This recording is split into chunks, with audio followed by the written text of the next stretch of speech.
శ్రీమాత్రే నమః. ఈ శ్రావణ మాసం అందులోనూ వరలక్ష్మి వ్రతం సుఖ సంపదనిచ్చే మణిద్వీప వర్ణన ఈ విధంగా పారాయణ చేయండి. పారాయణ చేయని వాళ్ళు విన్నా కూడా అద్భుత ఫలితాలు మీ సొంతం. సుఖ సంపదనిచ్చే మణిద్వీప వర్ణన, కోటి శుభాలనిచ్చే మణిద్వీప వర్ణన, మహాశక్తినిచ్చే మణిద్వీప వర్ణన. మణిద్వీప వర్ణన అనేది శ్రీ లలితా త్రిపుర సుందరి దేవి నివాసమైన మణిద్వీపం యొక్క వర్ణన. ఈ స్తోత్రం లాగా చదువుతారు మరియు శక్తి స్వరూపిణి అమ్మవారిని కొలిచే ఒక ముఖ్యమైన స్తోత్రం.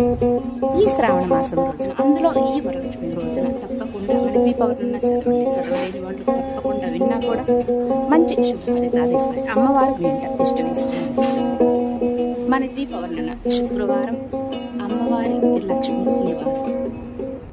ఒక్కసారి విందామా మరి. మహాశక్తి మణిద్వీప నివాసిని లోకాలకు మూల ప్రకాశక్తి మణిద్వీప నివాసిని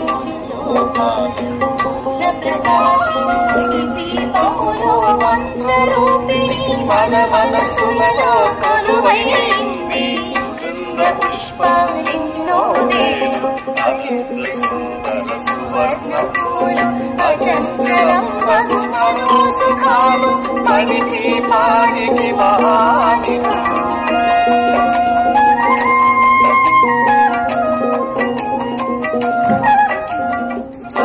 శక్తి మణిద్వీప నివాసిని మూల